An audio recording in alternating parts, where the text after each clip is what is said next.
Lord, we have many candidates to consider for the November election coming up.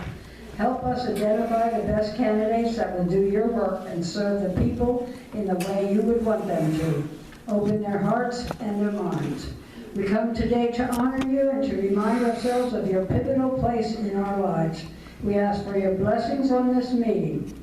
We ask that your wisdom would guide us as we seek to accomplish the goals of today's agenda.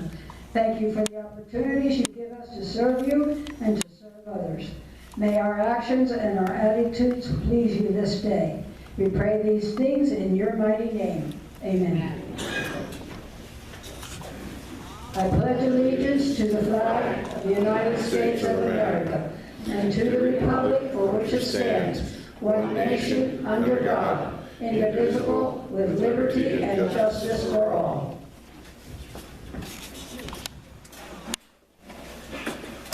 Thank you, Linda. Welcome, everybody. Thank you for joining us. Our Candidates Night program will start shortly after we do BCP business. Just a reminder, we have 50/50 raffle tickets. They will do the drawing at the end. We also have gun raffle tickets, a chance to win a Henry Golden Boy rifle, or merchandise of your choice, or $400 cash. Only $10, and you do not have to be present to win. And just a reminder, we do these raffles to help offset some of our costs. Our only income is what happens at these meetings and any donations we get, so we want to thank you very much. Our Berks County Patriot elections are next month, and per our bylaws, I need to read the following. The third Thursday in October at our general meeting, the election committee shall announce that nominations will be open from the first day in October to October 31st. Nominations will be accepted in writing, email, U.S. mail to the chairman of the election committee and posted promptly on the BCP website. It is the responsibility of the nominating entry to ensure that their intent is communicated to the election committee and shall have their name and email available to be displayed on the BCP website. Self-nominations are permitted. Folks, other than our guests here tonight, we're all members of the Berks County Patriots. And we're members because we have similar beliefs and we want to protect them and advance them where possible. Folks, it takes work to do this. It takes work from members like you to do this. Unfortunately, we are running out of members to do that work. We have 13 board positions. Of that, 7 are vacant or will be. Of the remaining 6, several of them are on limited duty due to medical reasons or business obligations. So it really leaves only a few people that are doing almost all the things needed to hold BCP together. It makes it rather difficult. Also, we may have 1 or 2 other people leave as well. So we really need your help. You have 14 days to decide if you want to join us or not. The deadline is the end of this month, October 31st. We hope to have 7 of you join us. If you have an interest, you're welcome to see Linda, any board member, myself. But as I said earlier, we do definitely need your help.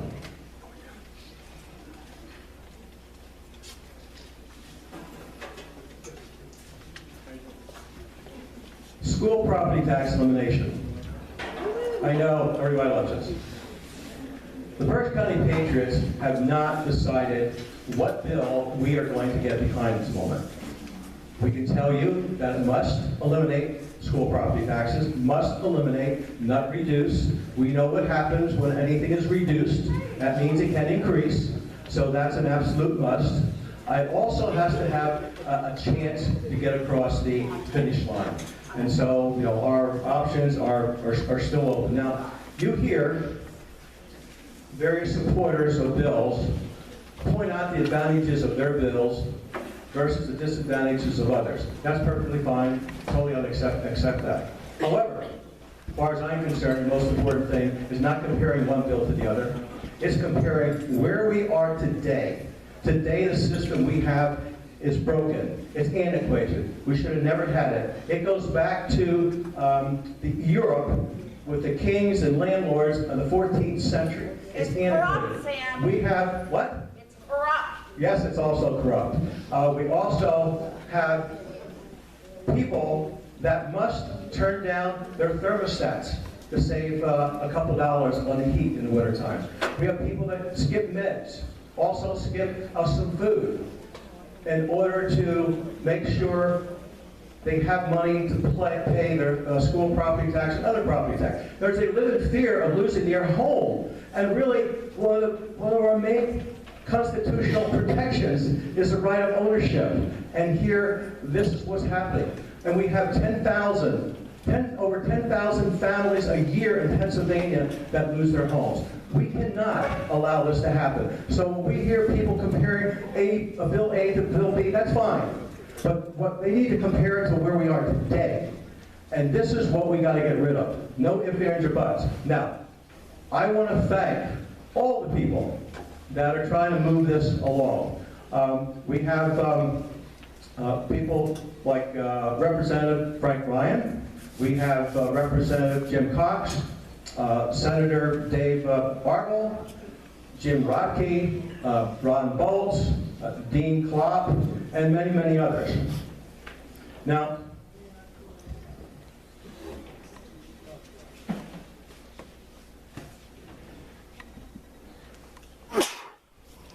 excuse me, folks. It's a minute.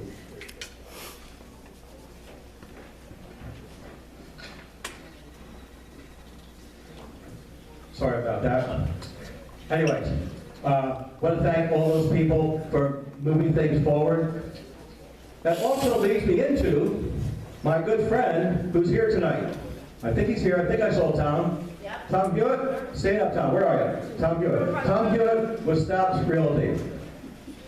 Him and his crew have been working on a town hall for several months. And it's just about here. Next Tuesday, the 22nd.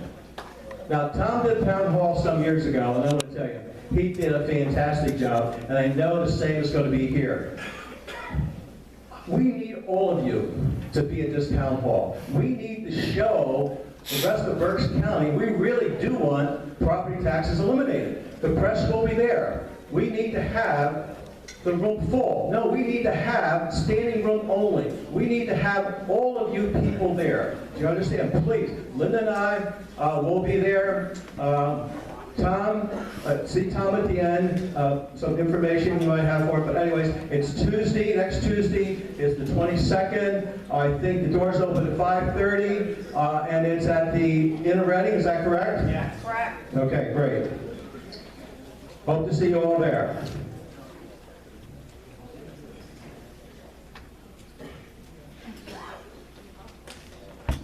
Now, folks, changing gears a little bit.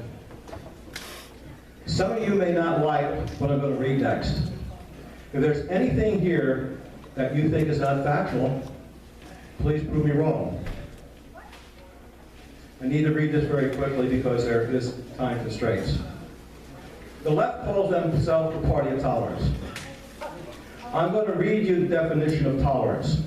Tolerance, quote, the ability or willingness to tolerate something, in particular, the existence of opinions or behavior that one does not necessarily agree with. Unquote. Folks, keep that definition in mind as I read on.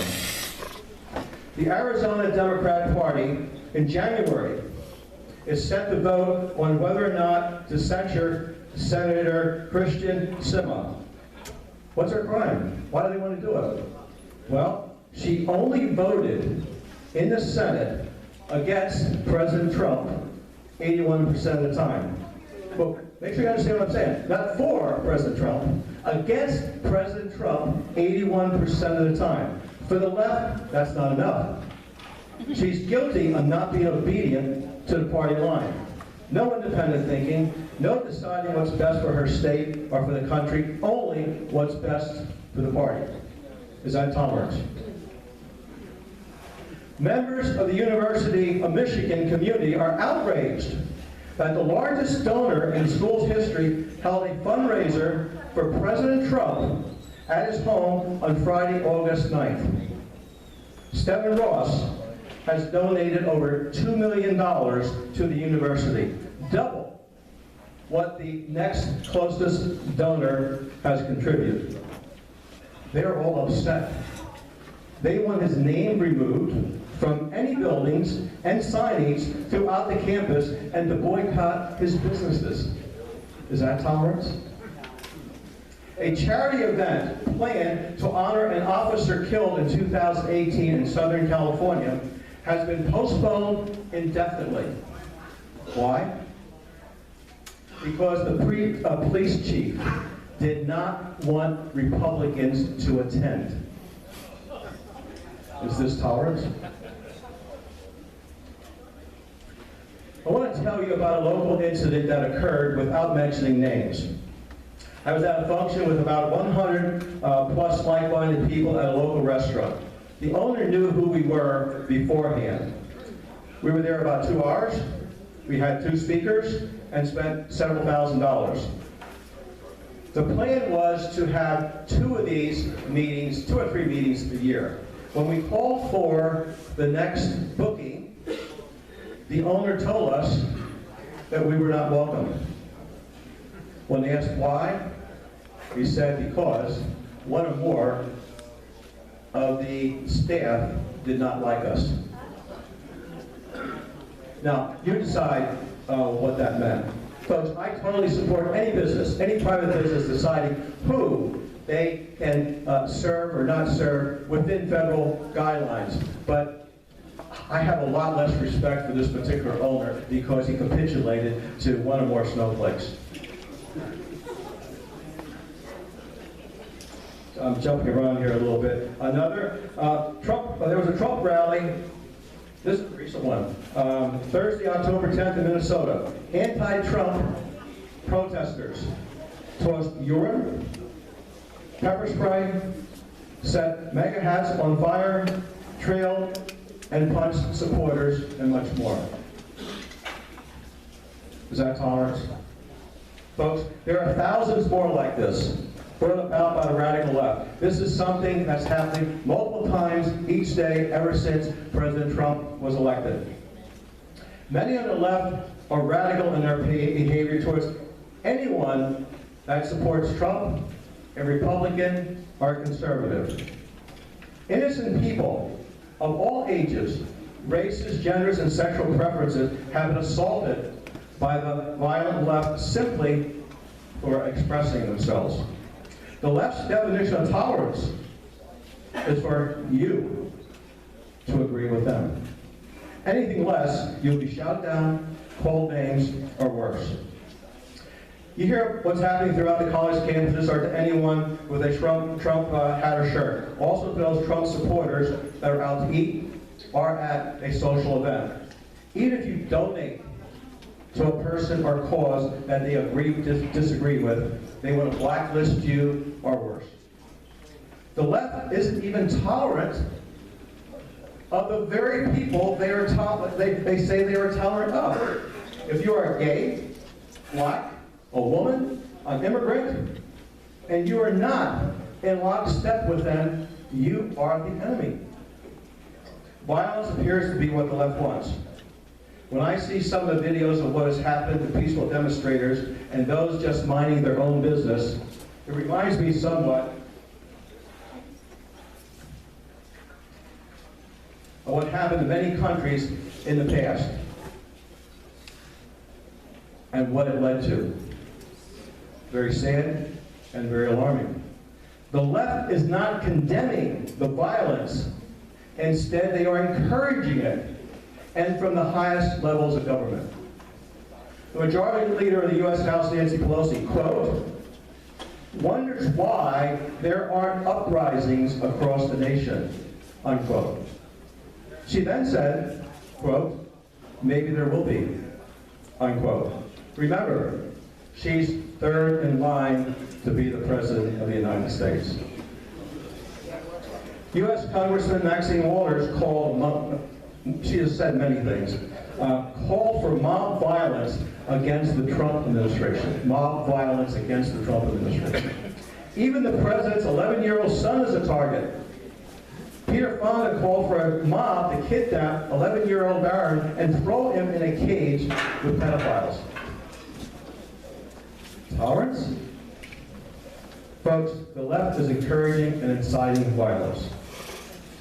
Trump supporters have been victims of numerous targeted attacks, brutal violence, and hate crime.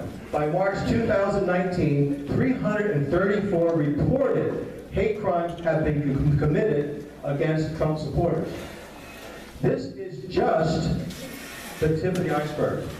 This is only hate crimes, and most likely these are underreported. This does not include other violence, intimidation, harassment, and threats. Some legislators and others might say they don't support that behavior. That's great. Well, folks, unless they come out each and every time these occur and say they don't, and repeatedly, then they are condoning it, no matter what they tell you otherwise. Folks, if you see evil and do nothing to stop it, you are the problem. I'll close with several definitions. Repeating tolerance again. Remember what I went through? Tolerance. The ability or willingness to tolerate something, in particular the existence of opinions or behavior that one does not necessarily agree with. Hypocrite. A person who pretends to be a certain way, but really believes the total opposite.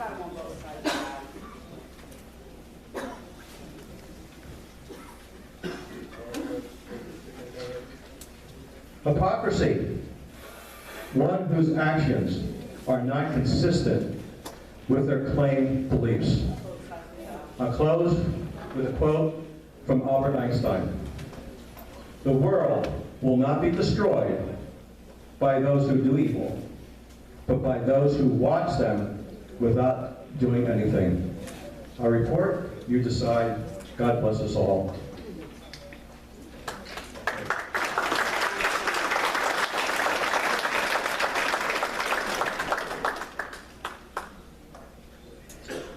I want to make a couple of acknowledgments. People that are here. Linda, could you give me an update list? Linda? I don't know. Okay. I know that Sheriff Eric Weekend's here. Eric, where are you? Stand, wave, say hi. Okay, great. Let's see. Jim Troutman, I know is here. I talked with him. Jim, stand, wave. Good morning.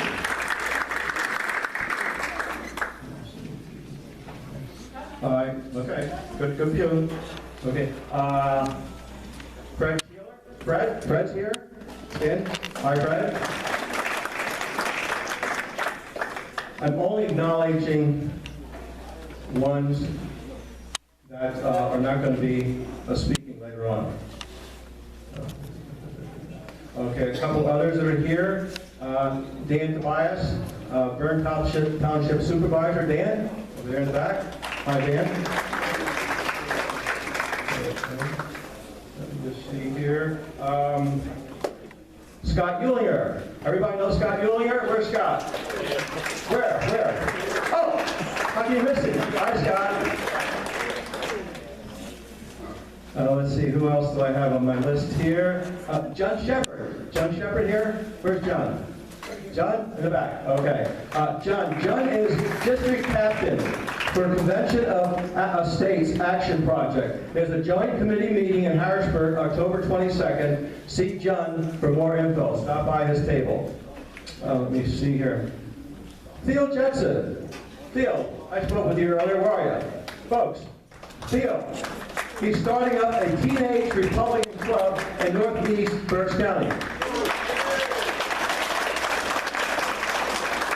No matter what party you are, 17 years old. Isn't that fantastic? Wish you all success. Is Andrea Sweller here? I don't think so. Okay, Bobby Lee here? I think Bobby Lee? Okay. Bobby Lee, he's with the Eagle Justice Day, October 18th and 19th in Hamburg near Cabela's. See Bobby Lee for more details. Obviously that's tomorrow and Saturday. So see him and talk a little bit about what they're going to be doing. I know they're looking for people to go up there as well. We have my insurance agent, Ron Rothenberger. Hi, Ron. Oath keepers? Where's the oath keepers? Around here somewhere. Okay, Rudy and Sue here. Okay, folks are having a meeting on Sunday. Stop by, talk with them. And let me see. Oh, our resident FFL dealer's here. Charlie Miller, all the way in the back. Say hi, Charlie. Okay, did I think I missed anybody else? Anybody? I think I covered the ones I'm supposed to cover. I am just about done. Yes. Who? Oh, no, he's going to be speaking. I'm not talking about anybody who's going to be speaking. I just want to acknowledge some of our guests and some of the others, but thank you anyways. Oh, folks, this is probably my last thing. I want to promote a little bit next month's meeting. Joshua Prince. I can't imagine there's no one in this room that doesn't know Joshua. If you are for Second Amendment rights, he's our crusader. He's our champion. He is fighting at all levels of government, county, local, federal, state. He's out there. He's fighting the governments, he's fighting in the courts, and sometimes he's fighting with his own money. He will be here. You need to be here to show him your support, that we are behind him in what he's doing. So please join us next month. And a special, all you veterans. Now we're going to have a celebration in December, but this is something different. All veterans, please come to this meeting. We have a special presentation from Schuylkill Valley sixth graders just for you. Presentation just from you, sixth graders. They spent a couple months on this. Make sure you are here. Bring your friends, okay? Let's see, I think that takes care of me if I didn't miss anything. Okay, folks, I think I got done a little early. I hope I did. I make Rod happy. So, at this point, that concludes what I have to say. We are going to do our official start of our candidates night. And so I'm going to turn it over to, oh, Paul, welcome. Thank you, Paul. He's not a candidate, by the way, a dignitary, but he's a stranger. Thanks, Paul, for showing up. Okay, folks, up next to take over the program will be our legislative chairman, Rodney Miller. How do you do for time, Rod? Thanks. 1 minute early, fantastic.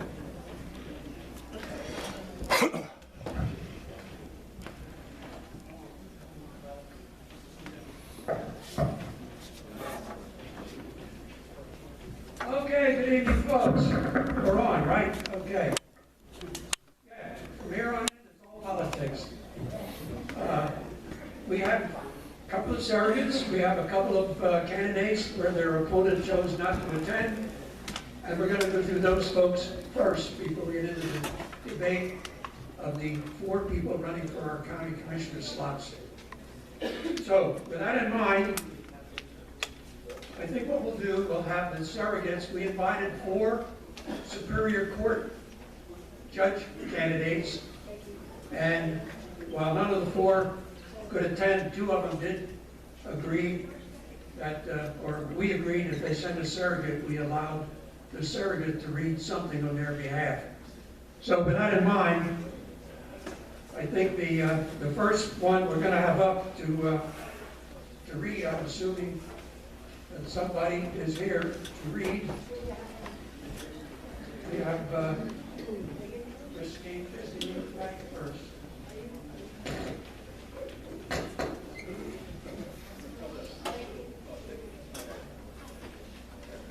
You are Becky.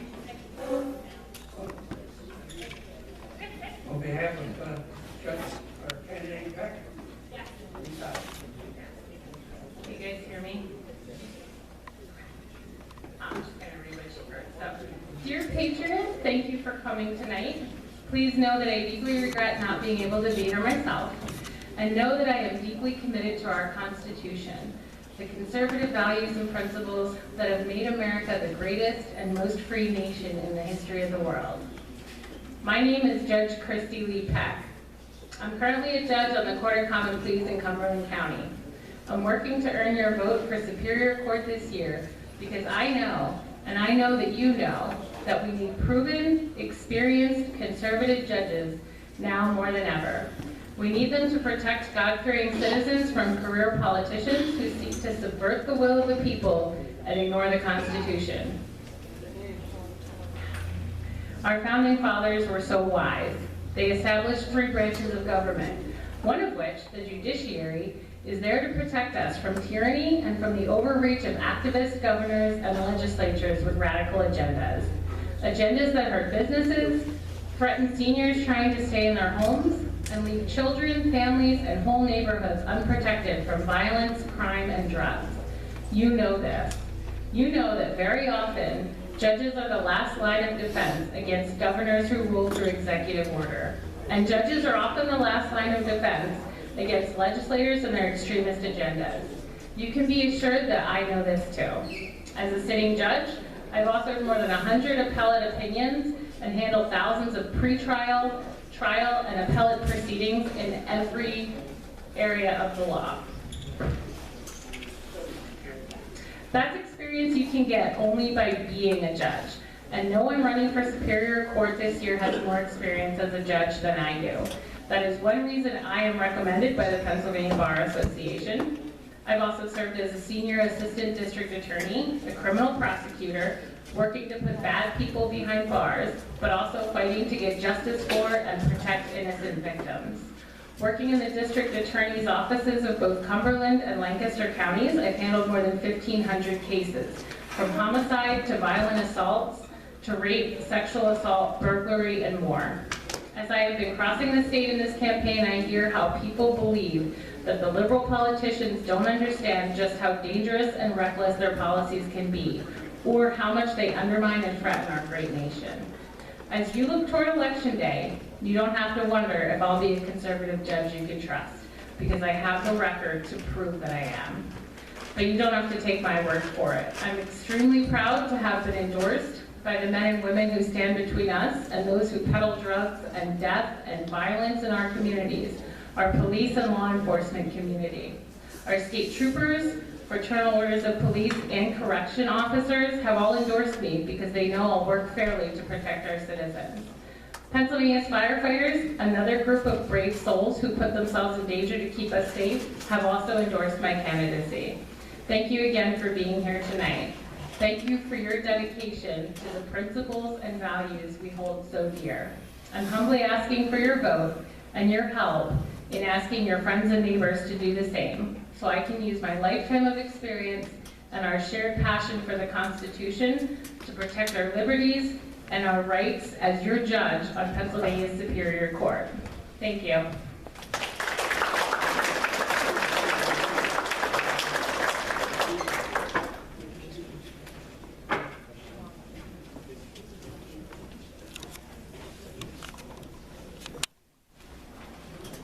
Okay, we now have the circuit speaker on behalf of Megan McCartney King.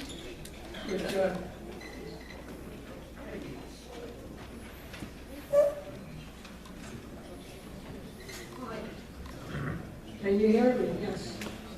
I'm going to speak for Deputy District Attorney Megan McCartney King for Superior Court. Judicial activism and politics have begun to unravel the public's confidence in fairness and impartiality of our justice system. The Constitution, private property rights, and individual liberties have become negotiable items in a wider public debate. The current makeup of the Pennsylvania Supreme Court is out of bounds, with 5 Democrats and 2 Republican justices. And this year, the Democrats are targeting the Superior Court. This is a crucial year for maintaining the slim majority we hold on the Superior Court. We need upstanding leaders like you to help elect judges that are willing not to legislate from the bench. The next judge will take the oath at a critical time for this court. I have dedicated my career to public service, and I want to continue to serve the people of this Commonwealth as a Pennsylvania Superior Court judge. As a former law clerk to Chief Justice Thomas Saylor and supervisor of both the Child Abuse Unit and the Elder Abuse Unit in Lancaster and Chester counties, I believe in ensuring justice for victims of abuse and have the record of a successful jury trial convictions to prove it. As the recipient of the Pennsylvania Blue Ribbon Champion for Children, the only prosecutor in Pennsylvania last year to receive this, I have made a lifetime commitment to serving our communities and advocating on behalf of the most vulnerable. I have gained support and endorsements from the legal and business communities, and now I seek to bring my experience to the bench. It would be an honor to represent the citizens of Pennsylvania on the Superior Court, and I ask for your support on Tuesday, November 5th.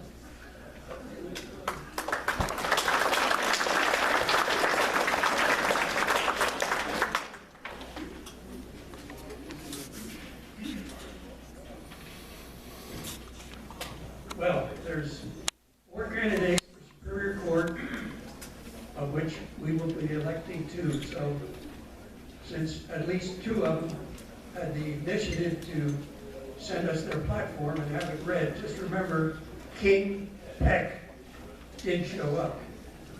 Okay, thank you.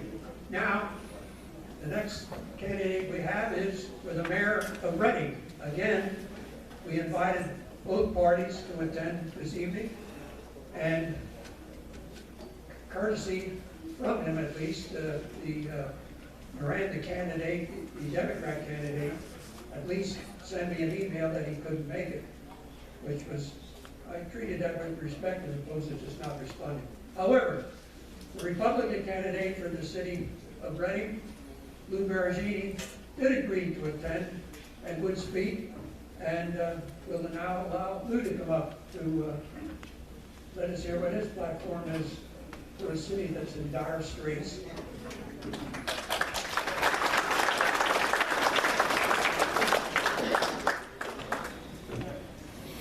Thank you. Thank you, guests. It's good to see all these people that turn out for politics here, because usually we give up and don't show up, so I'm glad you came.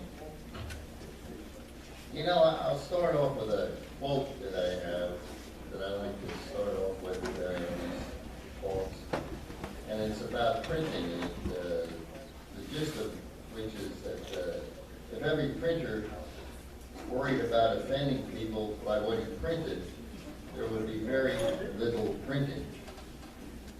Now, who said that? Anybody know? Benjamin Franklin, 1765. You don't want to offend anybody. I've been a resident of Reading since 1942. My background is I graduated Reading High School in 1958, went to Albright College, then I joined the Army when the Vietnam War was starting up. I was in the Army 6 years. Then I got a job with Dun & Bradstreet in New York, and I was a financial analyst and a reporting manager and a branch manager. And while I was there, I finished up college at the University of Pennsylvania. I have a degree from the War School, 1972, same as Trump. Yeah, well, that's something in common. I was told yesterday by Ron Devlin, who's a reporter for the Reading Eagle. He's writing an article about National Magazine that categorized Reading as being one of the worst cities in the United States. Now, we were the poorest city in the United States a few years ago, based on per capita income. Now we're one of the worst cities important dispenser. So I put a few things together for the article, and I think it might be supposed to be in today, but maybe tomorrow. And I said, Reading's downtown lacks the ability to attract visitors, evenings and weekends on a regular basis. Now, we go to Poconos every year, you know, on the way back we ate in Bethlehem, which I usually stop in. And I was surprised, well, not really surprised, but the amount of people that were there Saturday night. We ate in an Irish pub on a side street, but there was at least 7 restaurants downtown in this main street of Bethlehem. And at 10:30 at night on Saturday, there was hordes of people around. I mean, there were people all over, young, old, middle-aged. And I saw virtually no police presence. In fact, I didn't see any. Now, the Eagle put an article in the paper about stronger police presence to key to solving the city's problems. Well, I don't think it's the key to solving problems, because if you put police on every corner, it still wouldn't mean that visitors from Lancaster would come to Reading, or anywhere else for that matter. And I said to the chief, what we really need are people, like Bethlehem. If there's, people feel spent in numbers. If there's a lot of people downtown and you have a reason for going there, you don't need a whole lot of police. Also, we have too many years of party rule with mediocre results. One party rule.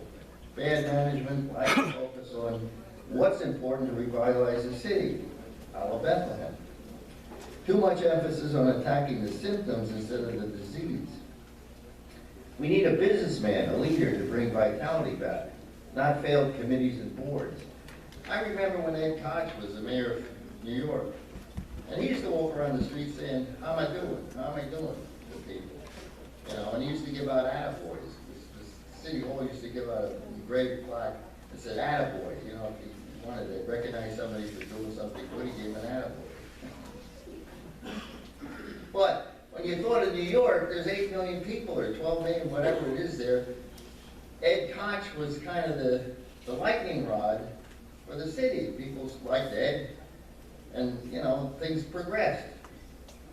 And when Giuliani was in, they cleaned up 42nd Street. They eliminated nuisance crimes. It started at the bottom with graffiti and vagrancy and everything else, and they cleaned it up. It was a mess, but they started at the bottom, worked their way up. That's what we need to do already. Because, really, we have nowhere to go but up.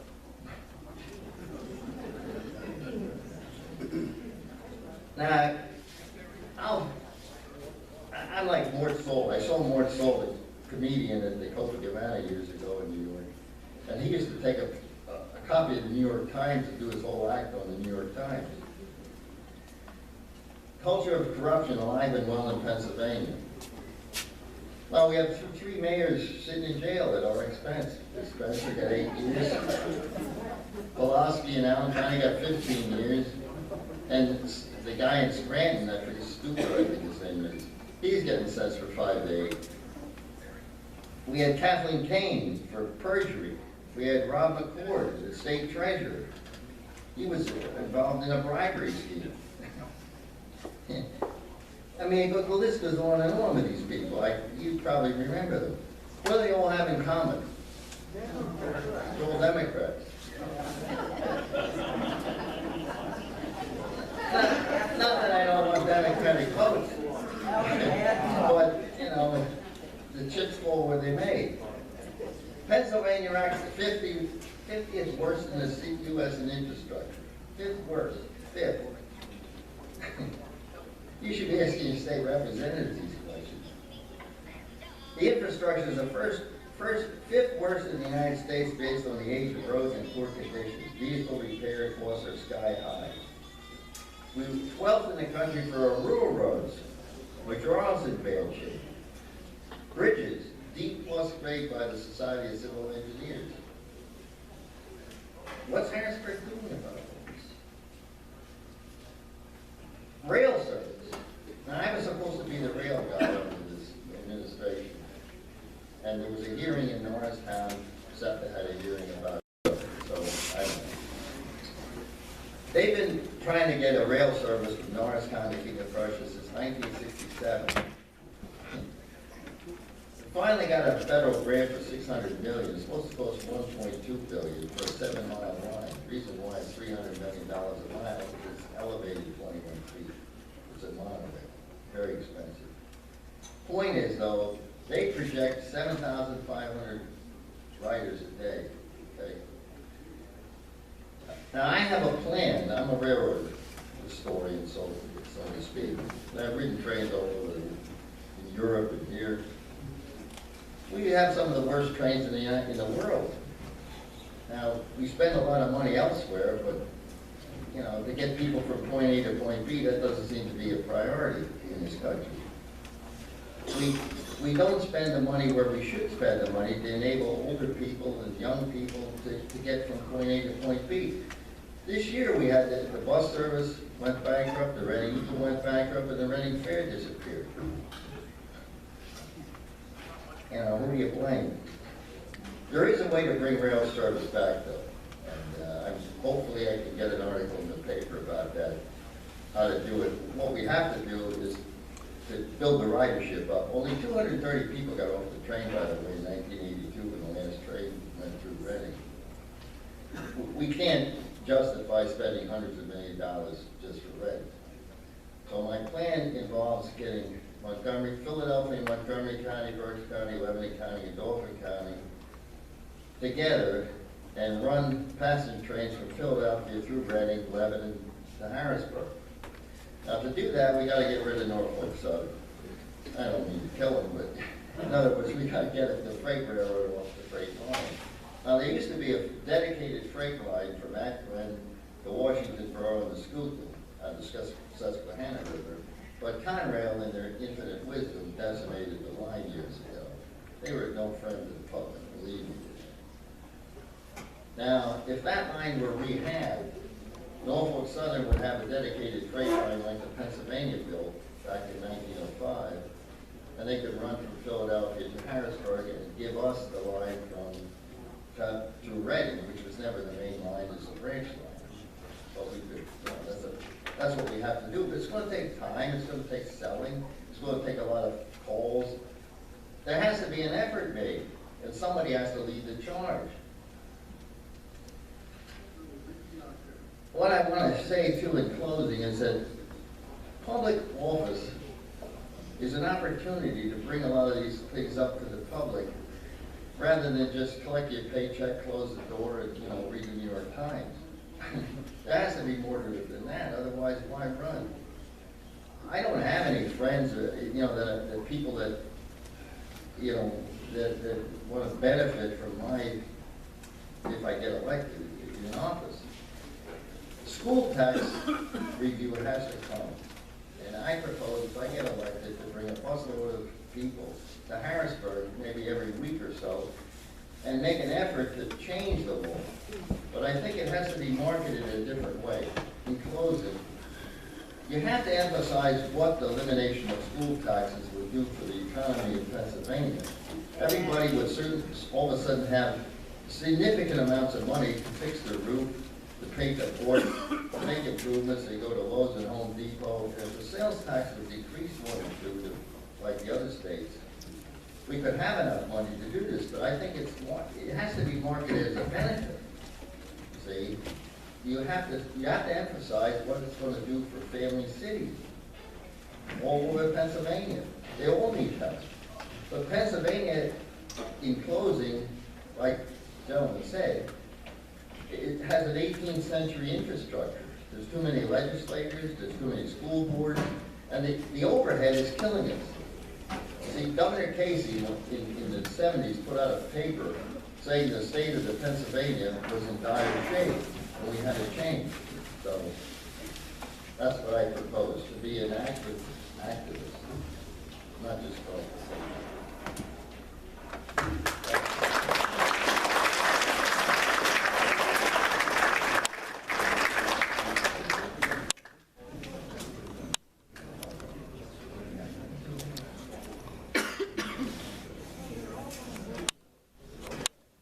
Okay. That's the conclusion of our candidates where the opponent did not appear. So now we can get into the food fight.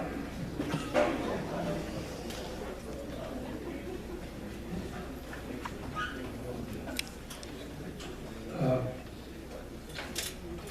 couple of guidelines I want to point out before we have our 4 candidates come up front.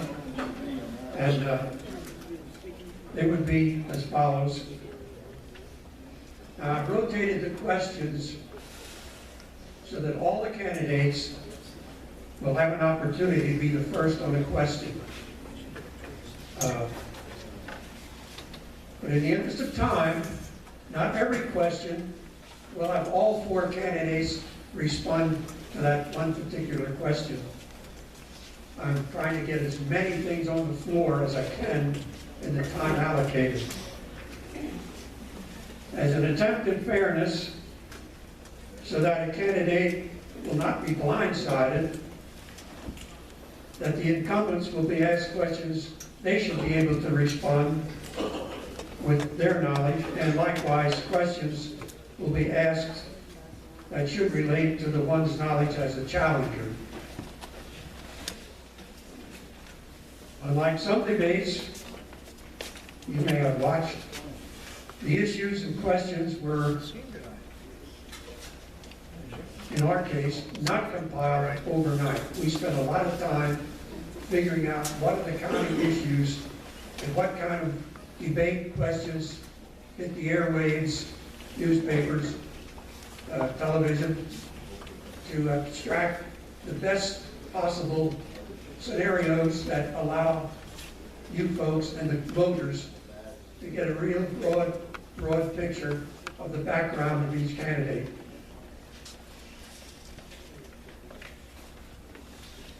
There are a couple of questions. They're not directly related to the office, but they're intended to provide sort of a personal and political philosophy of the individual to help judge the character of the person, the candidate.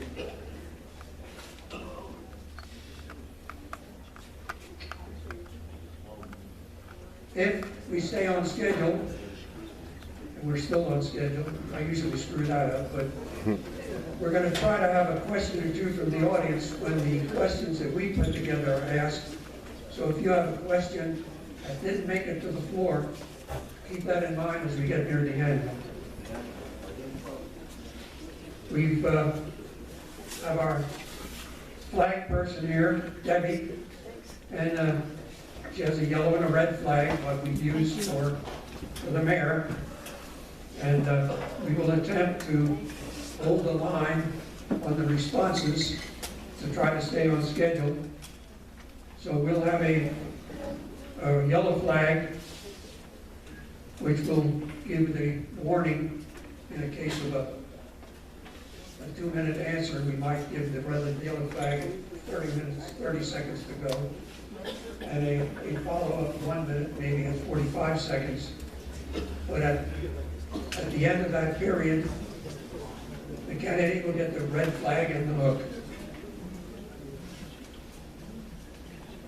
So, since Jim Billman was our founder, in fact our first chairman when we started 10 years ago, and he did a fine job in the spring when he had these candidates back for the primary.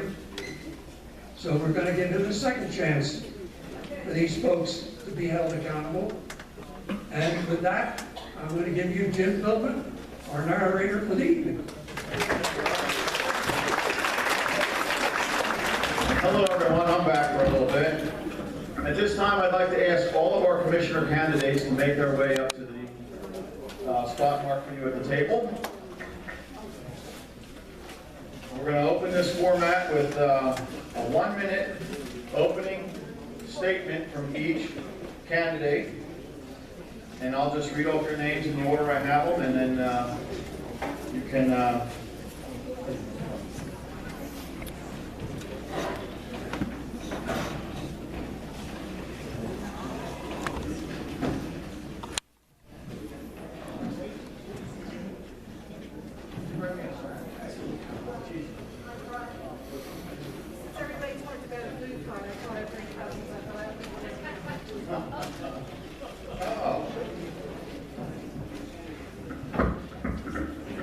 Okay.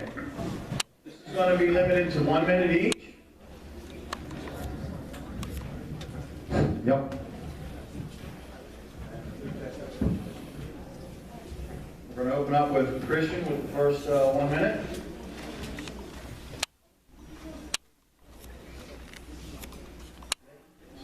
Go. I'm here tonight to ask you for your vote for the Rivera-Leinbach team for Berks County Commission on November the 5th. You know me, I've been here many times. I'm an individual that doesn't just come up and come around on election day. I believe that in order to represent any district, in this case Berks County, I can only do that by spending time in the community that I represent.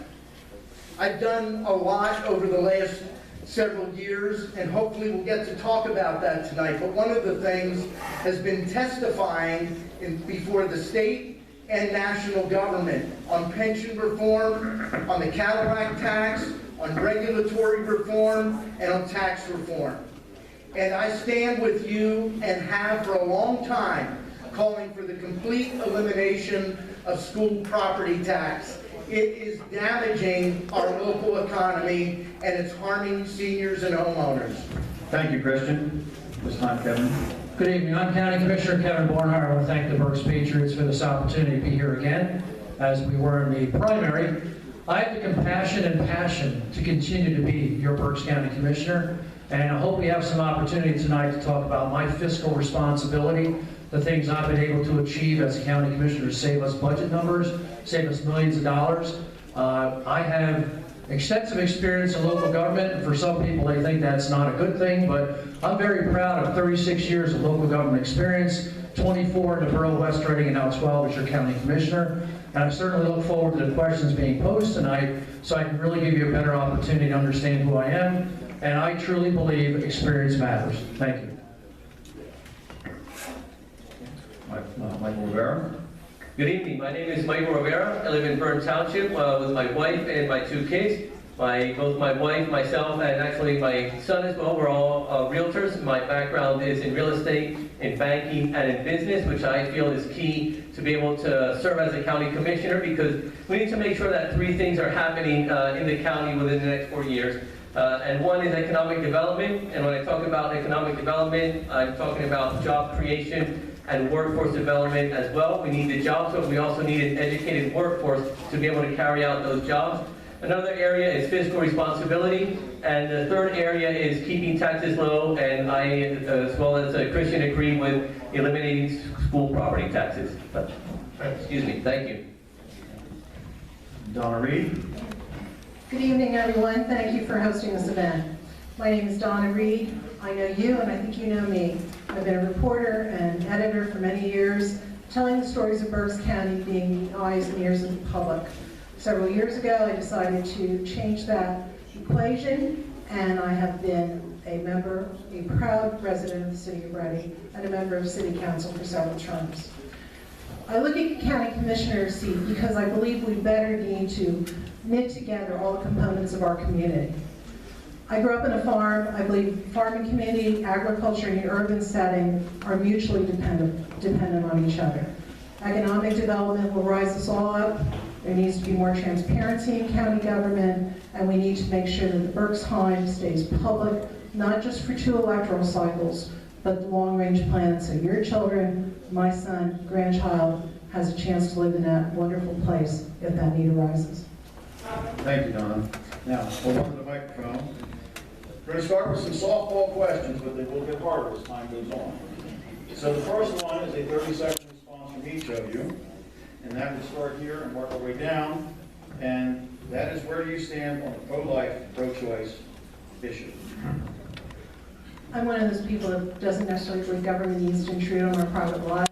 Everyone has to answer to themselves, and I think you know where you stand, I know where I stand. I'm the proud mother of a son, proud grandmother of a grandson. I believe in life. Thank you. Well, take about 5 seconds. I am pro-life. I believe in pro-life. Thank you very much. I am pro-choice. I don't believe that I have the right and responsibility to tell a woman what to do with her body. I believe in the Declaration of Independence, that we are endowed by our Creator with certain inalienable rights, that among these rights are life, liberty, and the pursuit of happiness.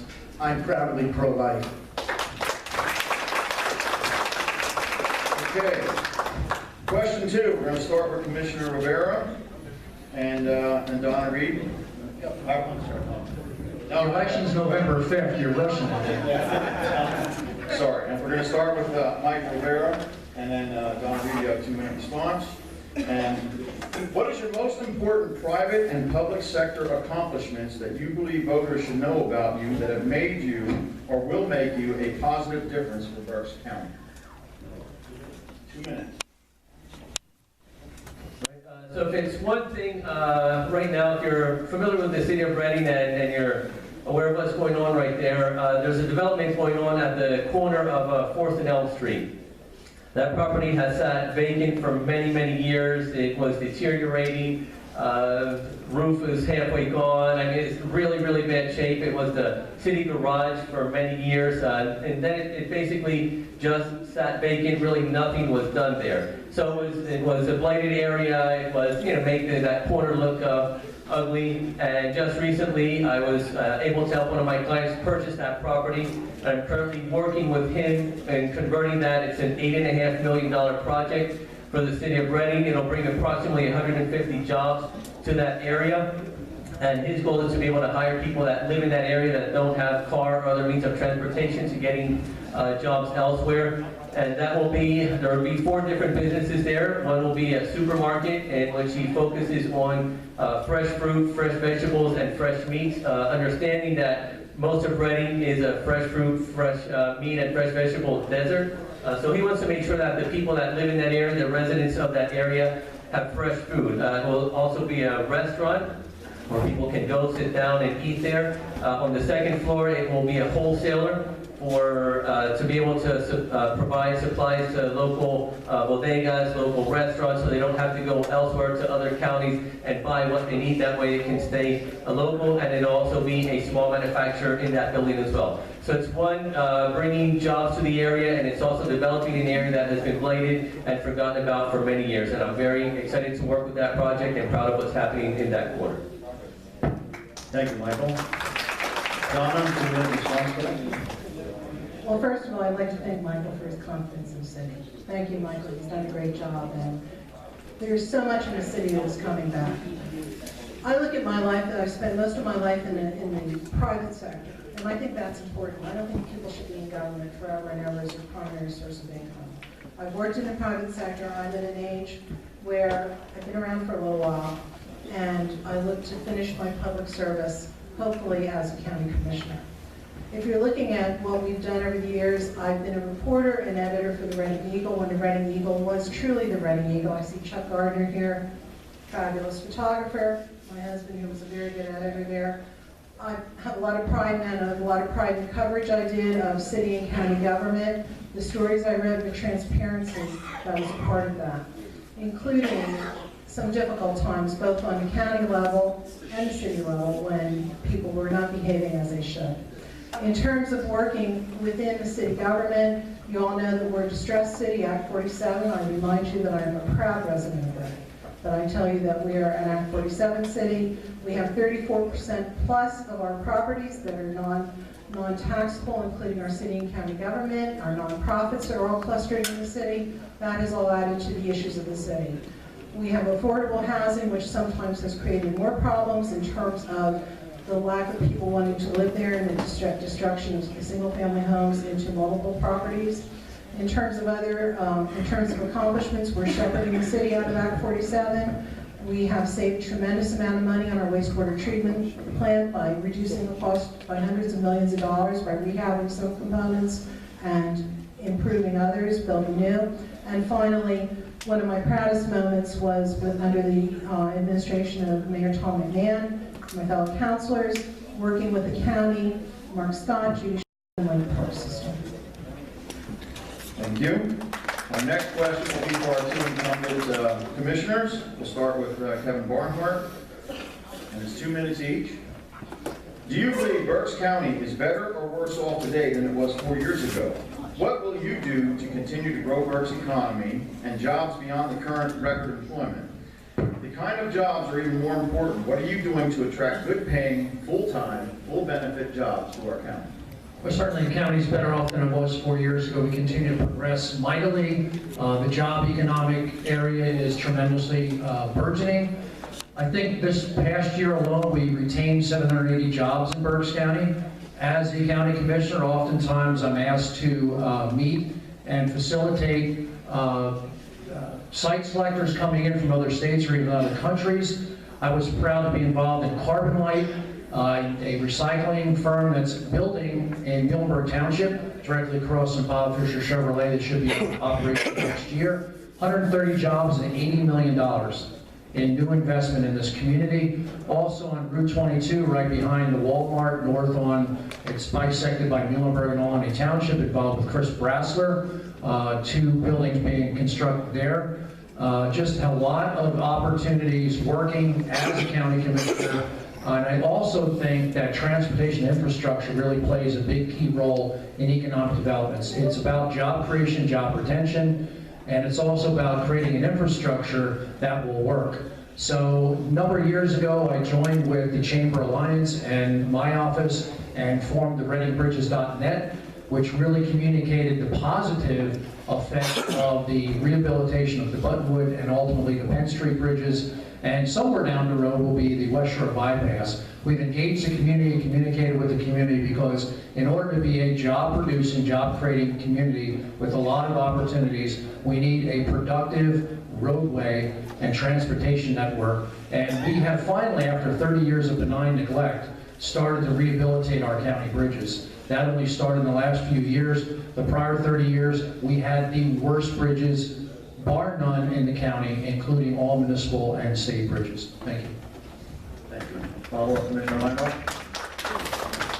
Fiscal responsibility, in my mind, is job number 1. And over the last 12 years, there has not been a stronger board of commissioners. And I'm not going to sit here and say, I did this. There's very few things in life that any of us do on our own. But together as commissioners, with row officers, with department heads, we've taken a county that over 12 years has kept our spending below the rate of inflation. We're the first 12-year period where taxes have been less than half the rate of inflation. Total tax increase, and now we're almost at 13 years, is 10%. Inflation is over 20%. In March of this year, Berks County received its 3rd bond rating upgrade.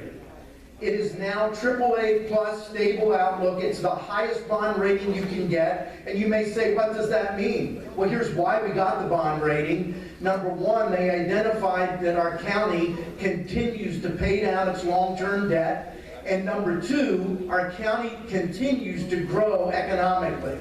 So what have I done with economic development?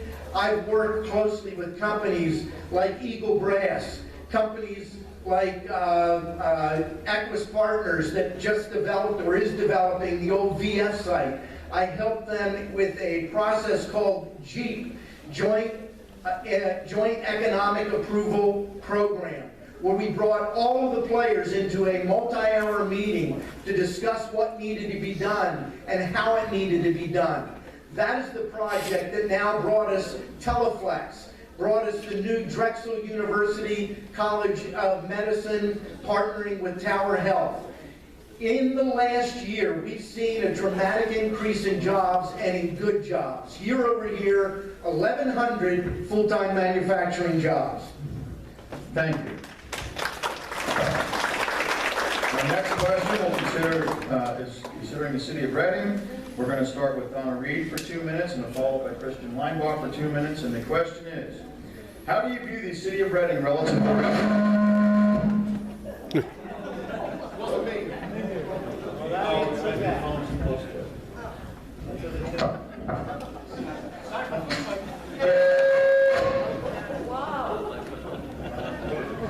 Rod, stop that. That's Rod Moore. Okay. How do you view the city of Reading relative to the rest of Berks County? Should county taxpayers be financially obligated to subsidize city funding, Act 47? That's the question. Can you hear me? You know, it would take a lot more than 2 minutes to look and explain what has occurred with the city of Reading. I'm of an age when I remember when the city supported the county.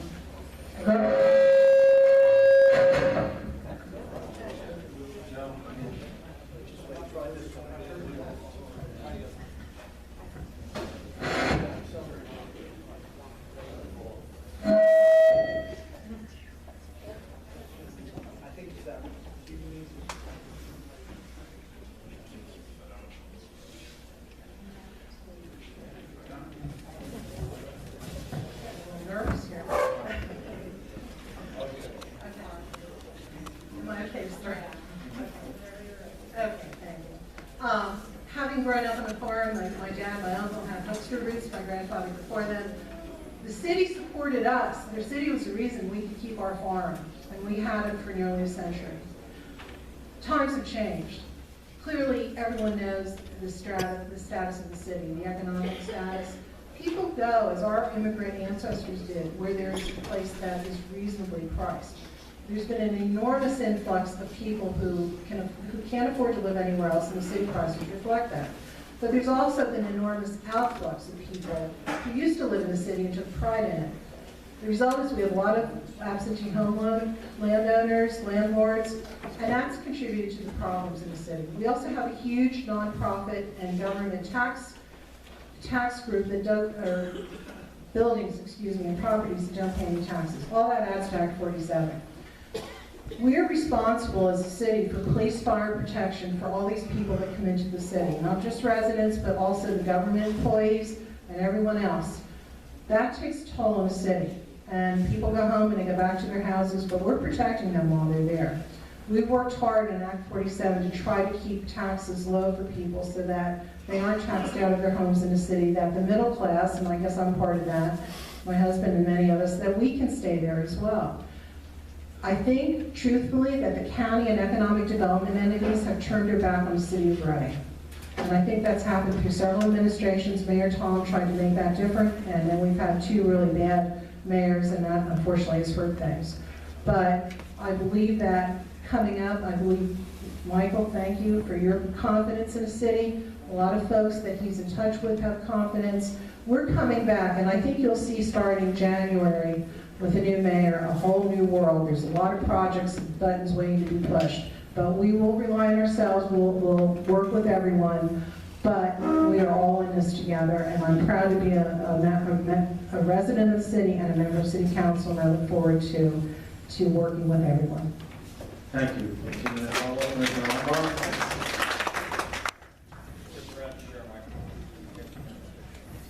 The city of Reading is geographically central to the county.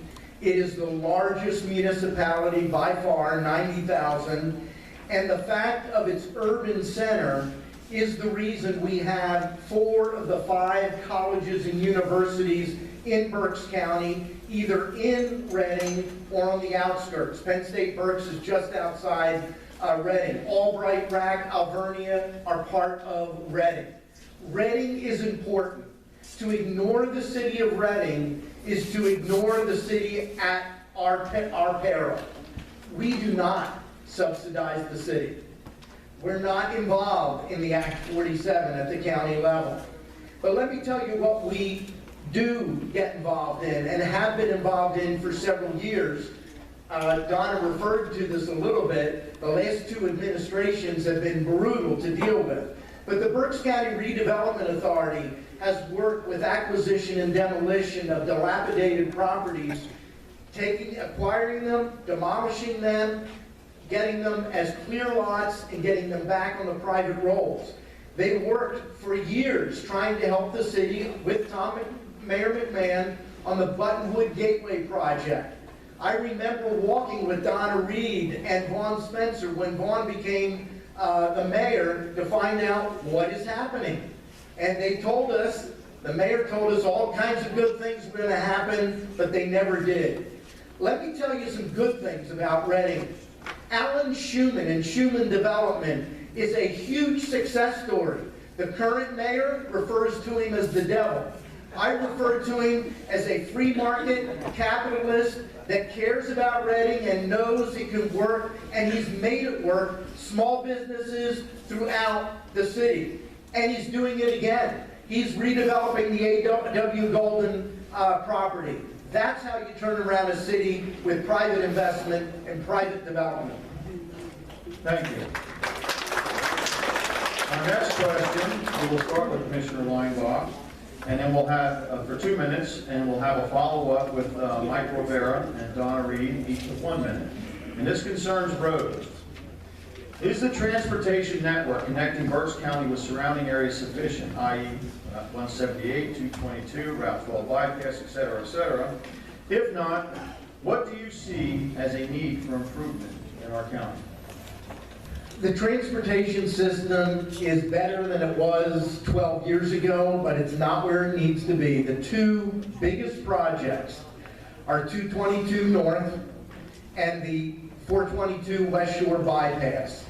Unfortunately, I think most of you are aware that within the last month, counties throughout the Commonwealth were notified that there's less money in the PennDOT budget. Berks County is losing approximately $68 million. It means that the funding that was in place for the completion of 222 as a 4-lane road from the Maiden Creek, or the end of the road to nowhere, to the Lehigh Valley border, the money isn't there to finish the section from the east side of the Kutztown bypass.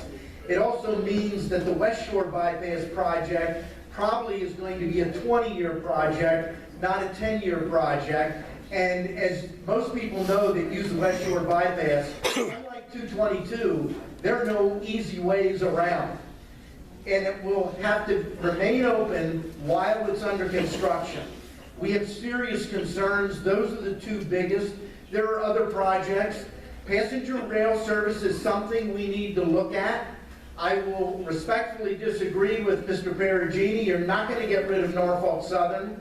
I've spent time talking to Norfolk Southern, talking to commissioners in Montgomery County, commissioners in Chester County, about a public-private partnership, getting another private rail operator to operate passenger on the same tracks as Norfolk Southern. Norfolk Southern has done that in other parts of the country. We need to look at that now, and the game has changed.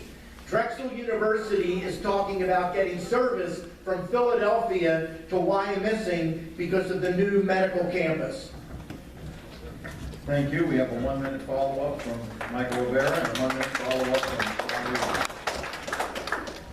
Yeah, transportation to and from the county is extremely important, not only for our quality of life, but also for the economic development of Berks County. We need to make sure that we have easy access to the major cities. If you look at Berks County, we're located between 2 and 3 hours from major cities, Philadelphia, New York, Washington, D.C. But unfortunately, at times it's hard to get to those areas because of the main roads there, especially if you're looking at 222 North to connect with Allentown. Most people that live in the New York, New Jersey area that move to the Pennsylvania stay in the Lehigh Valley area, and that's because they have easy access from New York to Lehigh Valley, but when it comes to getting to Berks County, it's difficult. So that's one of the key issues that we have to deal with, which is 222 North and the West Shore bypass, to make sure that we can continue the economic development and growth of Berks County. Thank you. Donna? Yeah, we are, as other counties are, suffering because there will be a considerable decrease in the amount of funding. Commissioner Linebaugh referred to it. Commissioner Barnhart and I sit on a group called RATS, Reading Area Transportation Study. Basically what's happened across the state is the highway monies are being diverted to the major interstate highways, 81, 83, 78, those.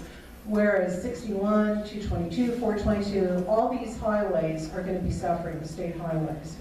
So we have to find ways to work with that, to try and work with our state legislators. We've got to have a change here because we all know the wear and tear of Pennsylvania roads because of the climate we live in and the heavy traffic they produce. Years and years ago, for those of you who remember when the West Shore Bypass was built, there should have been a South 9th Street bridge. 20 years ago, there should have been a North Wyomissing Boulevard bridge that would have done wonders to connect what's happening now in West Reading and Wyomissing into the city and help everyone progress. It is hard to get there from here. We should have a transportation air service to air taxi. We do need rail again. That is a very complicated issue.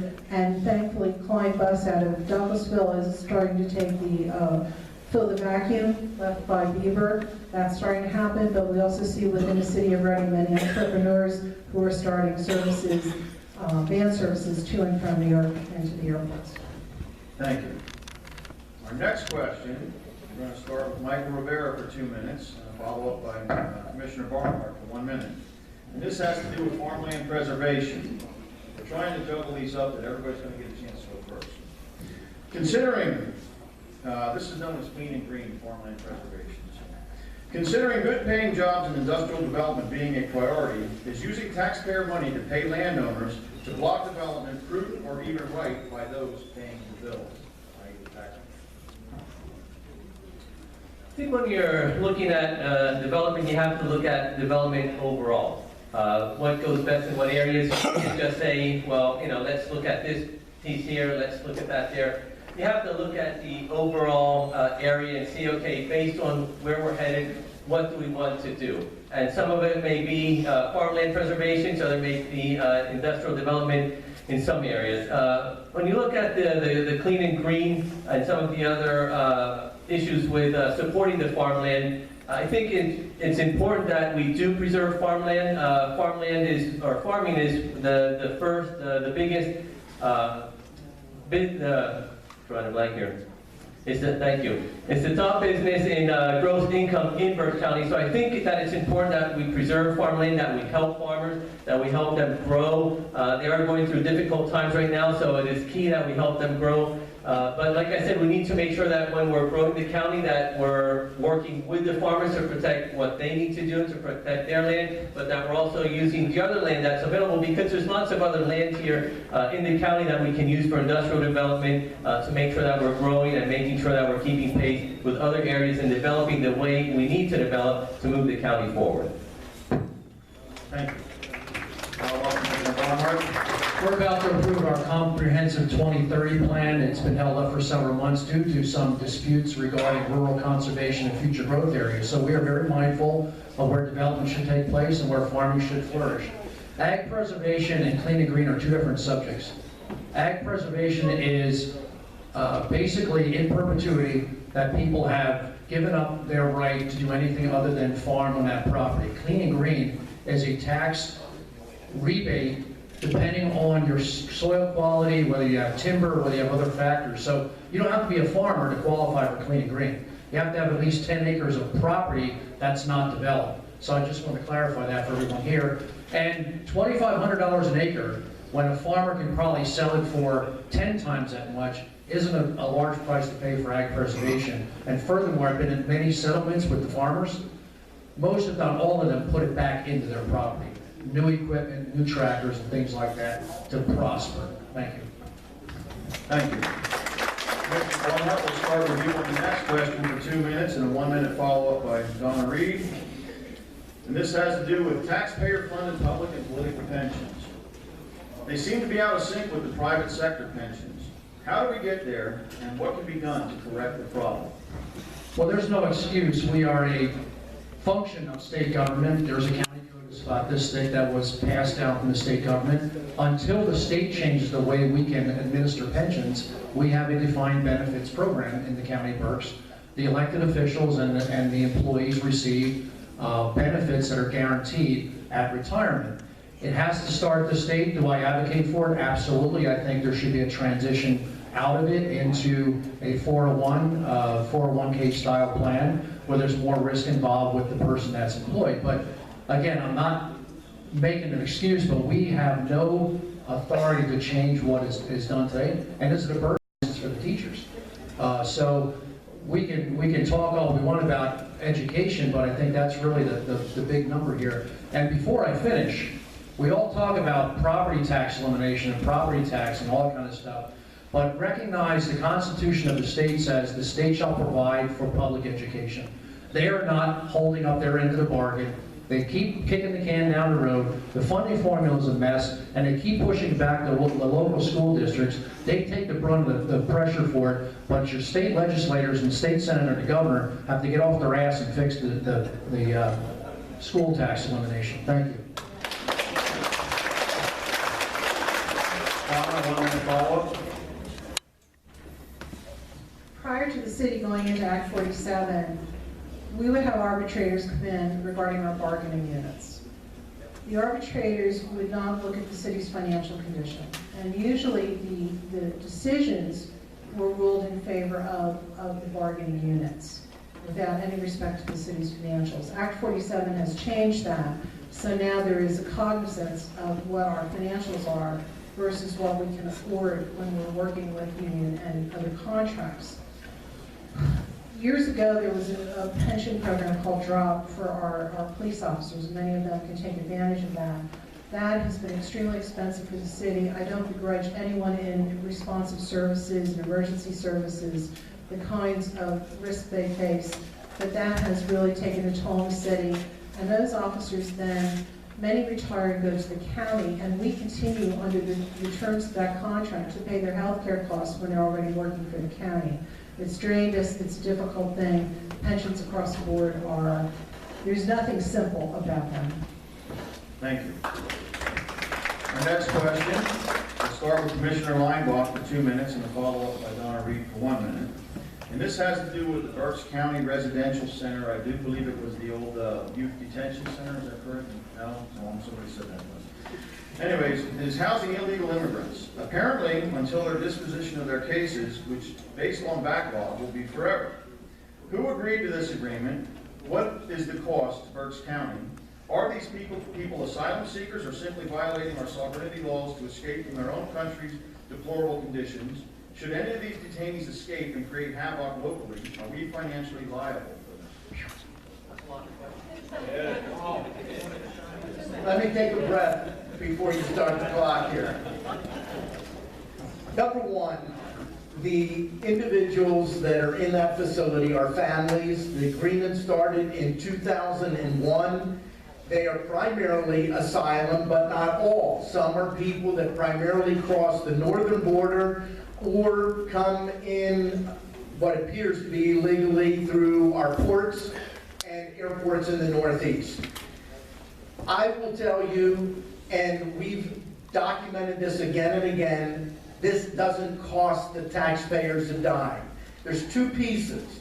One is the work that we do for the Berks County Residential Center, and that is break even. All the expenses are paid by the federal government.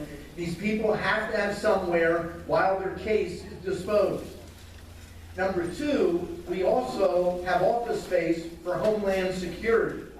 And they pay us in excess of $1 million a year for space that otherwise would not be used. So financially, it is a major benefit to the taxpayers. It is not a cost. And I am proud of the way our employees take care of the families that are there. I've been through the residential center several times. The Berks County Conference of Churches has a chaplaincy contract that a chaplain is there every day. The Berks County Intermediate Unit provides education. There's a library. There's a game room. There's outside activities. United States Surgeon General provides 24/7 medical care. So the things you hear in the news are lies. Even this family from Britain, we knew pretty quickly they didn't swerve to miss an animal and somehow end up in the United States. They intended to come here. Two of the adults were denied access before. I support the Berks County Residential Center. Donna Reed, 1 minute follow-up. talk faster. I have no doubt that it's nicely run. I have no doubt that our employees, the county employees do a good job there, and I believe that people are treated well there. My belief is that we don't, as a county, need to be part of a failed national immigration policy, and that's on everyone's head. It's on Congress, everyone. It's come, I represent parts of the city of Reading, Northwest Reading. I have veterans who are living in their cars, and when I go to a community supper, people are cheering because they're able to live with their spouse or their children in a trailer. We have what I did not realize, homeless women, veterans, and their children who are living in cars in the city of Reading. Would it not be better, and I'm sure throughout the county of Berks, poverty is just not in the city of Reading, but wouldn't it be better to take care of our own and use that beautiful facility and all the caring workers there and care for our own people, care for the women veterans with children who are living out of their cars, care for veterans, care for folks who need a helping hand, not to stay there permanently, but a hand up. I am entirely in favor of closing the facility as it stands now, but keeping the workers and keeping it and retrofitting it to help our own, those people here in Berks County that need that helping hand in that transition. That's where I stand. Thank you. Our next question will go to Commissioner Barnhart and Commissioner Reinbach for 2 minutes each, with a 1-minute follow-up from Donna Reed and Michael Rivera. And this considers the Berks Heim. According to the local paper, I believe the agreement with the unions representing the Heim employees has been solidified for 5 years. In that agreement was taxpayer costs taken into account, such as the vast majority of beds are for Medicaid residents, whereby the state and federal contribution is less than individual cost. The contract with the union employees contains benefits regarding overtime pay, sick time, which are accumulated and paid as cash upon retirement. This, coupled with pension contribution that in total exceeds the private sector benefits, how was this addressed with the latest agreement?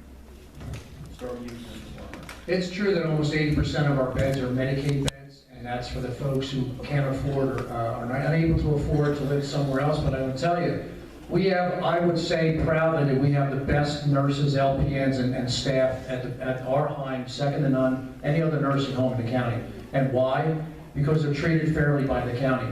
They're given positive benefits. What they were able to give back to the county was overtime working on weekends if they didn't accumulate 40 hours of time. So for example, if they worked Thursday and Friday and started working Saturday and Sunday, they were paid time and a half on Saturday and Sunday. They originally came back to us and said, can we work for a time and a quarter, but open up the contract as soon as the county starts to hit a deficit. And I had encouraged it that we just simply go to straight time until they accumulate 40 hours, and then we don't have to come back and reopen this contract. So we have peace in our time for 5 years, but this isn't going to go away. I don't begrudge people that care for the folks who can't care for themselves at the twilight of their lives for some overtime, some pension opportunities. If we don't provide that to them, they're going to go elsewhere. There is a national shortage of LPNs and RNs. I don't want to see that at the nursing home, the Berks Heim. We've already had to put out incentives for recruitment of nurses, RNs, and LPNs to the staff there to try to recruit RNs and LPNs. You got to stay competitive if you want the care and the concern. Anyone here ever had a loved one in Berks Heim? Do you want the employees to sacrifice and go somewhere else and make more money? Okay, thank you. I'm glad Commissioner Barnhart asked how many of you either have had or have a loved one at the Heim. If, however, you have experience with Medicaid, I think you might find it is difficult in this county to find a Medicaid bed, especially if you find yourself with a loved one dealing with Alzheimer's dementia. I know. My wife and I dealt with that with my mother-in-law. And we looked all over. We ended up briefly at the Laurel home in Hamburg, and they couldn't handle her. We tried to find a Medicaid bed for Alzheimer's dementia in Berks, and we applied at the time, but there was no opening. And this is back in 2009. so I was a commissioner, so there's no special deal for a commissioner. We went to the Providence House up in Pottsville. They specialize. But after some period of time, they sent her to the Ashland Hospital Sisters of Mercy. And if it wasn't for the fact that a bed opened up at the Heim, I don't know how her life would have ended. But the only place that was able to help her and give her decent care was the Berks Heim. I get it. We are doing everything we can to preserve the Berks Heim long-term while protecting local taxpayer dollars. The deal with the unions in real dollars, net, not gross savings, is saving us $1.9 million a year. And that includes the 3% pay increase we gave as an incentive. We took that out. We can't count that as savings because that cost us some money. But even with that, and this contract starts January 1 of 2020, even with that, in 2022 or 2023, we're going to start going into the red again. We'll talk about the solution some other time. Thank you. 1 minute follow-up with Donna Reed and Michael Rivera. Donna's first one with the story. Ladies first. I had an aunt and uncle at the Heim several years back, and my father was the finalist. I can tell you they got equivalent, good care, great care at Berks Heim. You get what you pay for. We have great employees up there, and it does, good care requires good pay. I'm as much a fiscal conservative probably as any of my Republican colleagues sitting here, but I also believe that we are, to some degree, are each other's keepers, especially in the final years of life, and to keep a person's dignity. Yes, we have to look at whatever we can do, and hopefully more than 5 years, look down the road, work with the unions, work with administration, work with everyone, our state legislators, work with medical policies and the healthcare costs. But I think if we can't look out for our most vulnerable, then it doesn't say much for us as a people. So should I get on this board of commissioners? I will work with people that understand the economics. I will keep fiscal constraint in mind, but at the end of the day, at the end of our lives, I want to make sure that people have good, solid lives and are cared well under the auspices of the county. Thank you. I personally have not had any family member at the Heim, but I do know many people that have had family members there. I've heard about the great care there, the caring facility, the caring employees there. Not only the employees, but also the hundreds of volunteers that give their time to go there and serve the people that are there. Understanding that over 80% of the people there are on Medicaid. So it's really great for the county. We're doing a great job. I'm glad that the unions were able to work with the county to make sure that it did stay in county hands. And hopefully we can have a long-term solution to be able to keep the Heim in county hands, because it does serve a great community here in Berks County that wouldn't be able to have such care elsewhere. Thank you. Our next question will go to our two incumbent commissioners, Commissioner Leinbach and Commissioner Barnhart, and this concerns the county jail. The county jail built in the 1930s, in the long run, would the cost of building a new jail, considering a savings on utilities, efficiency, and requiring less guards, offset maintaining the existing jail expense, which is perceived to have outlived its efficiency? Is a new jail in the planning and budget? 2 minutes each. You want me to go first? Yes. We have done a thorough study of the old jail. The old jail has two parts. One part was built in 1933, the other part was finished in 1993. And if you don't learn lessons from the past, you need to repeat them. The lesson we've learned is that was probably a big mistake back in 1993. And today, the 93 section is not salvageable. We've had a couple of studies done. I've done a personal tour extensively going through the jail, looking at the infrastructure. It is in bad, bad shape. It is much cheaper to build a new jail on the same property adjacent to the existing jail than it is to renovate the existing jail. Two reasons. Number one is just the time. When you renovate an existing jail, you're keeping prisoners in the jail, and you can understand the additional cost and work that you have to go through to keep the jail secure while you're also renovating and replacing it.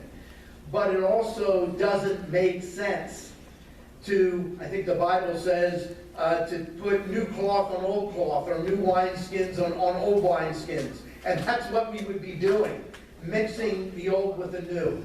As far as saving personnel, every study that we've done one internally, and we've had two done externally, one recently with CGL, shows that we are understaffed at the jail. I know some people said that's not the case, but I've looked at it, and I've heard the explanation from the experts, but we've also looked at it internally, and I don't see a huge savings on a more efficient jail unless we build a jail that is less efficient. Then we could end up with more. So it is in the works. I think a decision will be made next year.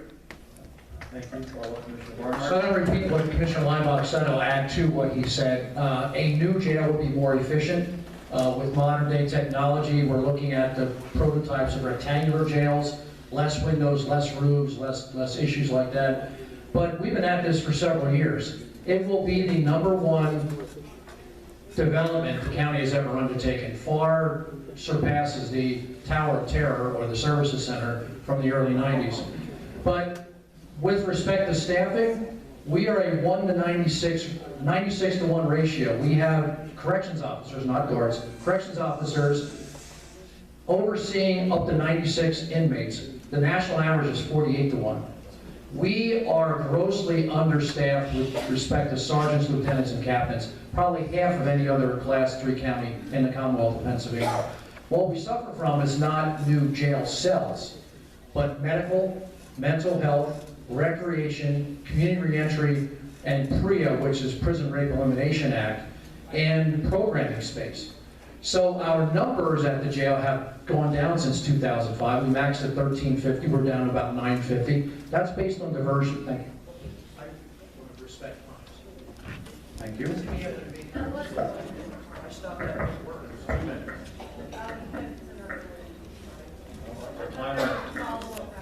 So 2 minutes each, sorry. So quickly, it's not the cells that are necessary and required. It's now that the population is down by almost 400 in the last 10 to 15 years, we end up with the folks who have issues, substance use disorder, mental health issues, all sorts of things.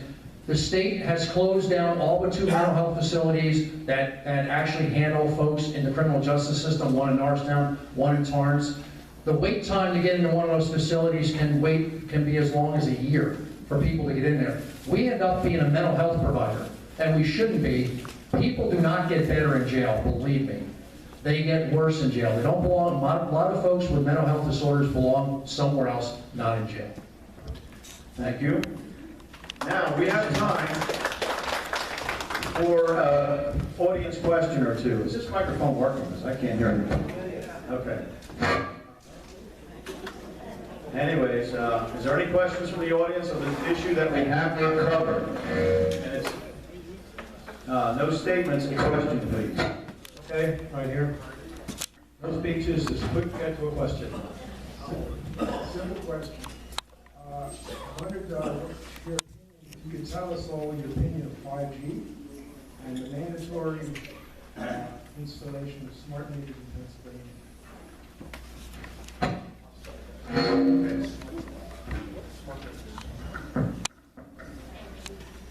I have concerns about 5G, the mini tower installation.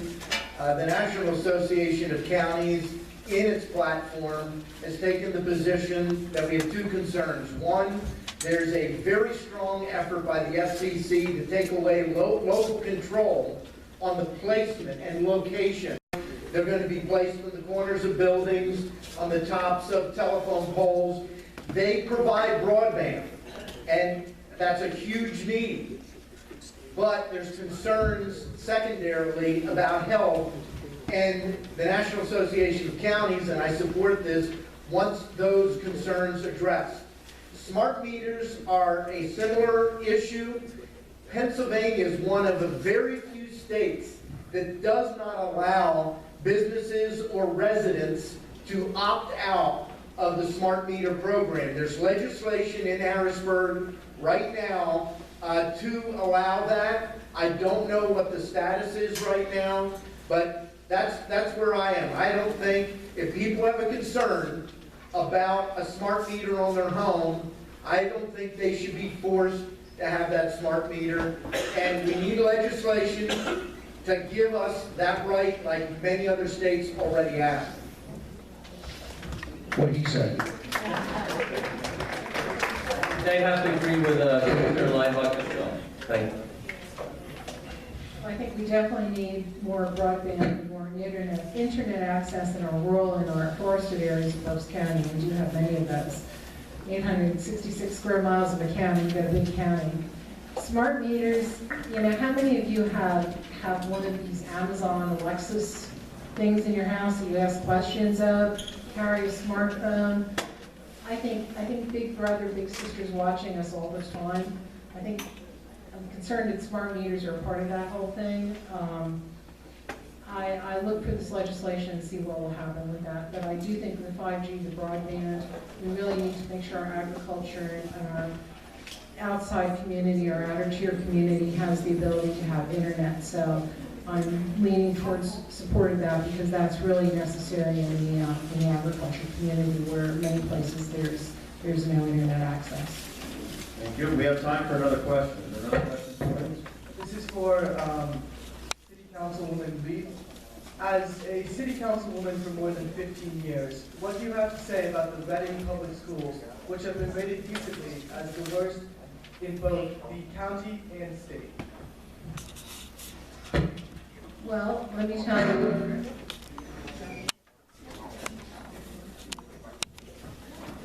Number one, as a counselor, I don't have control. You realize there's a difference between school board and city council. I will tell you that the transient nature of our city, the new people coming into it, the fact that you go to a first grade class in the Glenside School, which is near me, till that year is done, 3/4 at least of those children have transitioned between Glenside, between 13th and Green, between all the different schools, because parents are going from apartment to apartment to apartment. This is what happens when you have a lot of low-income folks who can't afford what's going on. It's a huge problem. It factors into the school district's situation. Our dropout rate is not nearly what it used to be. There's a lot of innovative programs going on. Alberni and Albright are working with us, as are the other colleges. I think the school district is far better now than it was when my son was small. And I think it continues to improve. Dr. Mumeen, if any of you have had the opportunity to meet him, the school board that's there in place now, the dedicated teachers, we are looking up. I don't think it's nearly as dismal as you might seem, and I would welcome any of you to come with me to the Glenside School and sit with the class while we do some readings. And you'll see the promise in that, and you'll see the promise in our high school kids. I do believe it's a better day. Okay, I've just been given one more question. This will be Donna Reed and Mike Rivera with a follow-up from Commissioner Barnhart and Commissioner Linebaugh, 1 minute each. The last census, there was an estimate of 16,000 undercount. Considering the transients or renter turnover, particularly in the city, how can county commissioners assure we have an accurate census count, and what is the financial impact? We're already on our way. In 2000, I was lucky enough to be the coordinator for what we call the Berks County Complete Count Committee. We were a model that year, and we went out to national organizations and national groups to talk about how we had done the work in Berks County. We had a very, very small undercount that year because we had our outreach that we had established as a model. Commissioner Barnhart is leading the effort this year with the Berks County Complete Count Committee 2020. We are working with everyone from schools to churches, houses of worship, to different community organizations, to government, to education. We need to have a complete count. Every person that doesn't count is $2,100 a year, Christian? I'm counting. And there you go. And you multiply that by 10 years. We had an apparent 16,000 undercount in 2010. The concerns are more critical now because both in the immigrant community as well as in the rural community, both ends of the political spectrum, there's distrust of government. And we have to work really hard to make everyone count. And that includes folks like us and folks in the immigrant community. Thank you. I think it's extremely important that everyone works together to get as accurate a number as we can in the census. Like they said, like Donna said, it's about $2,100 per person per year that the county does not receive in different types of assistance for the residents of Berks County. I think something that we need to do, and I'm sure it's being done at some level, is we need to make sure that the people that are doing the census are reaching out primarily to the Latino or minority organizations, because a lot of times those are the people that are not counted in the census. So we need to make sure that they understand that information is being kept private and that it's for the benefit of the county, that everyone is counted, not just the people who know English or who are able, who aren't afraid of being counted in the census. We need to make sure that everyone is counted in the census because it will benefit the county overall. Who looks at their pay stub and says, I can't believe all that money went to Washington, D.C.? Raise your hand. How'd you like to have some of that money come back? All you need to do is be counted on April 1st, 2020, where you live. We started last October. We are a shining example nationwide because we started a year and a half, 2 years ahead of time. Other communities are coming to see what we've done right. 132 federal programs are funded simply by an accurate count. 16,000 people undercounted, $2,100 is $337 million. Pell Grants, SNAP program, community development block grants. You want parks, you want playgrounds? This money needs to come back from Washington, D.C. where it's going to be utilized by local government, local activities, local community. That's where it belongs. And I'm proud to be the chair of the Census 2020 Committee. Just so you're aware, you'll get a postcard in the middle of March, encouraging you to go online and answer the 10 or 12 questions. You'll get a follow-up reminder postcard that says you didn't go online and fill out the survey. If you don't fill out the survey online, all of our libraries will provide you computer service, to go on and fill out this form. That doesn't happen, you'll get the form in the mail. You don't return the form, guess what happens? You get a knock on the door. You don't want someone knocking on your door, right? Fill out the form online if you can. Fill out the form when it comes to your house because it benefits Berks County. Thank you. What he said, but I'm going to add one additional thing. Gives me an opportunity to recommend that you read a book called Plain Honest Men. It's about the writing of the U.S. Constitution. And there's a section in there where they talk about the implementation of the census and why it was important. No one mentioned that. The census is how they determine congressional districts and the allocation of your congressmen throughout the country. Since I was born in 1959, every 10 years, Pennsylvania has lost at least one congressional seat. And we are expected to lose another congressional seat because Pennsylvania is not growing, it's shrinking. The good news is Berks County is one of 11 counties that over the last 20 years has grown. About 1 to 1.5%. That is a good thing. You're in a growing county. But that's what the census fundamentally is about. And I do recommend that book. It was recommended to me. It's a thick book. But finding out how the Constitution was written from May of 1787 to September 1787 is a powerful and important story. Okay, I was handed a couple more questions here. This is 30 seconds each. It's pretty easy. But this has to do with the county, you can start, it doesn't matter. This has to do with the county courthouse and the need for armed guards, which has come up quite a few times in the political climate today. What is your feelings on that?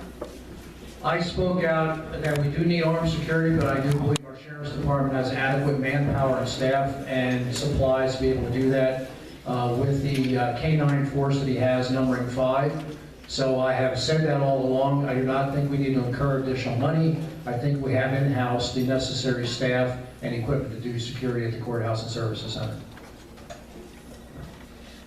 I do not believe we have appropriate staff. The sheriff is back there. I talked to him at length about trying to work with the current staff, and we need additional staff to cover 2 posts in the services center, 1 post in the courthouse. It is crazy to live on borrowed time with all of the people coming into that facility with all kinds of troubles and challenges. We need armed security, and the sheriff's department is the one law enforcement agency that makes the most sense.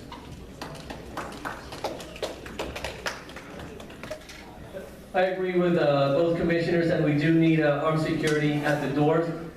We don't need more than 1 at each door. We have the people that are checking the bags and the x-rays as they come in. That should be their role, but there should be an armed guard at each door looking around, see who's coming in. Normally if someone's coming in, they're looking at doing something that they shouldn't be doing, they're nervous, it's someone that's trained, they can recognize someone that's coming in that's a little bit uncomfortable. And I think that should be the role of the armed guards, to just make sure, look at everyone who's coming in. So if someone does see the armed guard, they may just turn around and leave before any incidents happen. So I think it is important that we do have armed guards at all times, at all doors, for the courthouse and for the services center. We all know we live in different times, and when I go to the services center, I feel very protected because at City Hall we have nothing.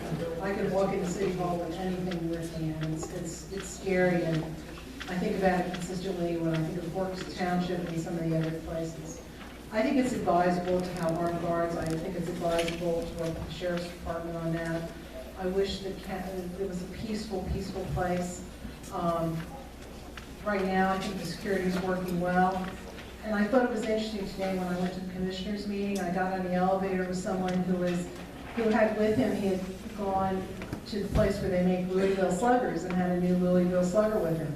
And I was thinking, perfectly nice man, and we were talking about his new baseball bat he was taking upstairs. But I thought, what if he wasn't? You know, and there I am in the elevator with a guy with a brand new Louisville slugger. So it made me think a little bit as I was going up to the commissioners meeting. Okay. We have time for a 2-minute closing statement from every candidate. So since you have the microphone, Don, we'll start with you. First of all, thanks again. It's nice to see everyone here. I can tell you that what I don't know about county government, I'm certainly willing to learn, and I will work hard at it. I believe we need more transparency in government as local journalism contracts. I believe all meetings should be live streamed on a county website, from budget and ops meetings to commissioners' work meetings, to planning commission meetings, to formal commissioners' meetings. Because more and more, you're going to see less coverage, and it's unfortunate, and people need to see unfiltered what is going on in every municipal government and in the county government. I believe in keeping Berksheim public and keeping it viable for years and years to come. I know the new jail is going to be a very expensive proposition, and I have to study it because I don't know that ripping everything down and building entirely new is the most cost effective, and now I need to learn more about it. But I look forward to working with everyone. I will be an independent voice. I will listen to people. I'm going all around the county and talking with everyone. I believe in getting the big money out of government. I won the primary spending $1,300. I was frugal with my money. I will be frugal with yours. So I would hope for your consideration. I will work hard for you as a public servant, and I will try to do my best for you, because I do believe that we are all in this together. I honor my farm roots, I honor the suburban life I lived, and I honor the city life that I now live. So I think we're all in this together. Berks County is a wonderful place. Hope to be able to help you.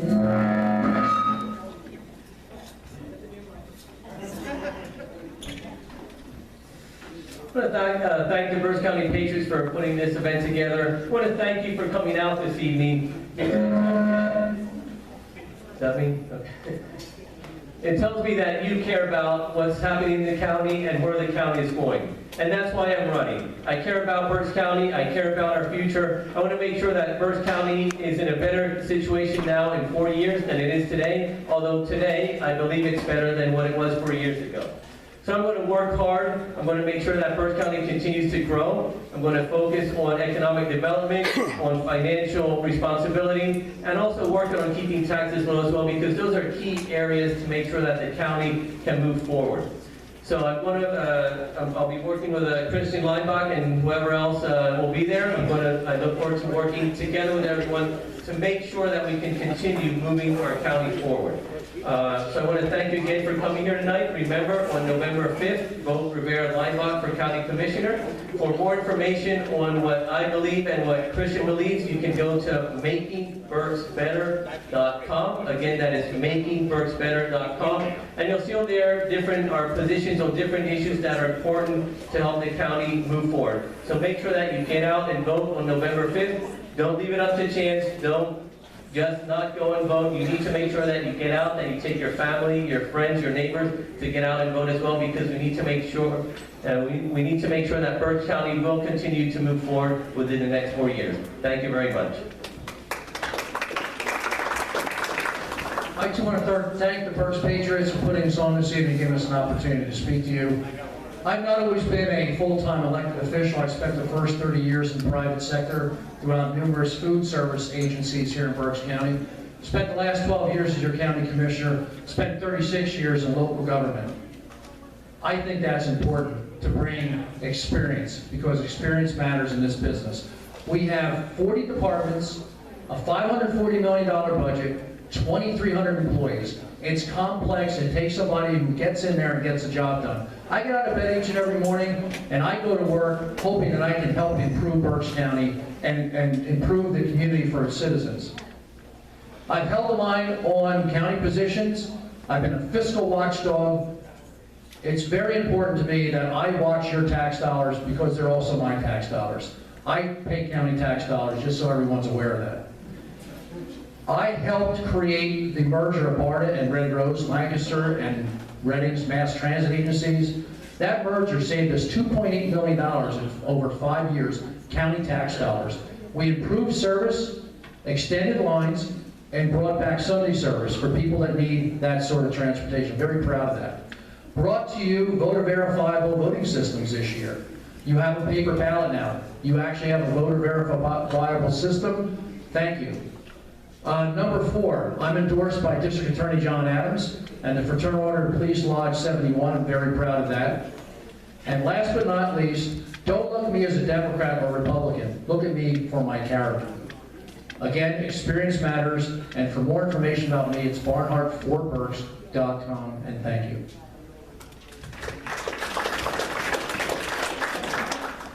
God, family, country, and in that order. And thinking of family, I want to recognize my wife Jennifer in the back. I wouldn't be here without her. We are a team, and I'm proud of what she's done with her life and what she's meant to me.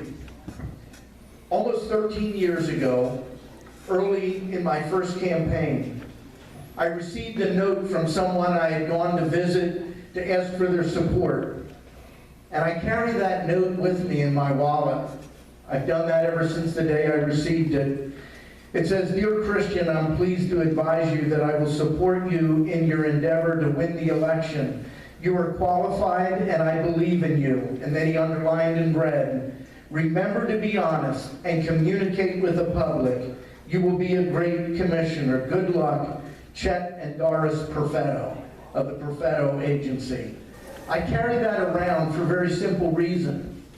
remembering that I came from the private sector. I spent the majority of my life in the private sector.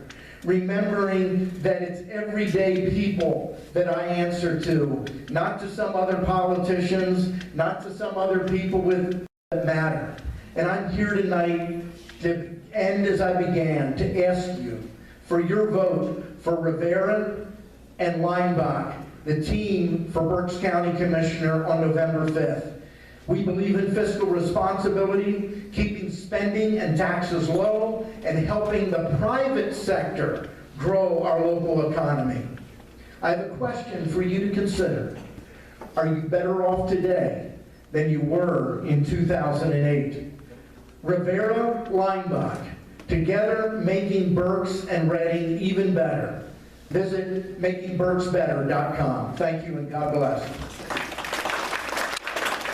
I'm going to turn the microphone back over to Rod Miller.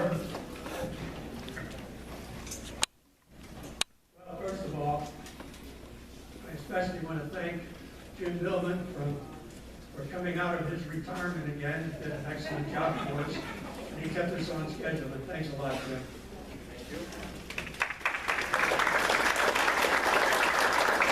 Secondly, I appreciate the 4 commissioner candidates to hold the line on time and give us the knowledge that we were looking for to help make that decision so we know who to pick. And just remember, folks, you only vote for 2, but 3 of these folks will be your county commissioner.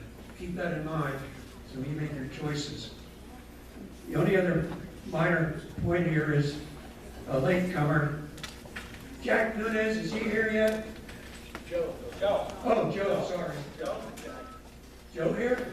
He was. Okay, he's asked to announce. Well, that concludes our program. I just asked for a couple of minutes if the 4 candidates would hold their seats for a minute or 2. We're going to have our 50-50 drawing and our closing prayer. I would appreciate if you all hang loose till we get to that. Thank you. Okay. What do you mean? We need a new mic system. 50-50, okay. We can have talk. I have a good friend here that's been sickly for the last several months, and today she came back to the Berks County Patriots. My good friend Debbie Skensler, I'm going to have her draw the winning ticket.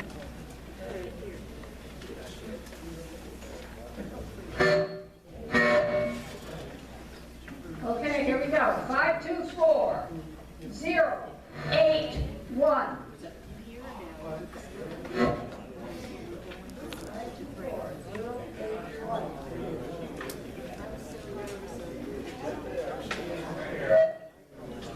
Oh, okay. You got $95 to give you.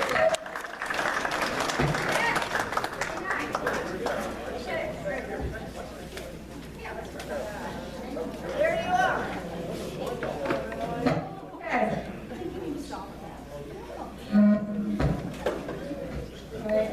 Now, if you Miss Barry. Miss Barry.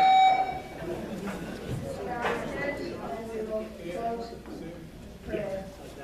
Dear Heavenly Father, thank you so much for everyone coming out. For all our candidates, please make the best man win, and or woman. Sorry. Lord, bless everyone. Keep everyone safe on their way home. Not sure what the interference is, but we'll get it taken care of.